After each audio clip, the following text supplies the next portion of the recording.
We're following some breaking news this morning. A three-car crash has shut down both directions of Route 24 and Glasford. That's where we find our own Allie Reed at the scene. Allie, you just got there. What's the latest on the details?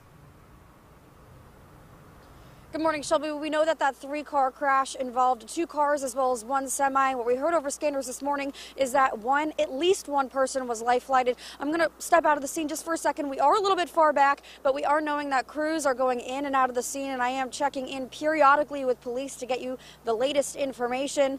Again, if you are traveling along Route 24 this morning, you're going to want to make sure that you're finding a different area to go, because police are directing a lot of those folks to Glasford Road. So if you are traveling down Route 24 this morning, you're going to want to make sure that you're finding alternate routes.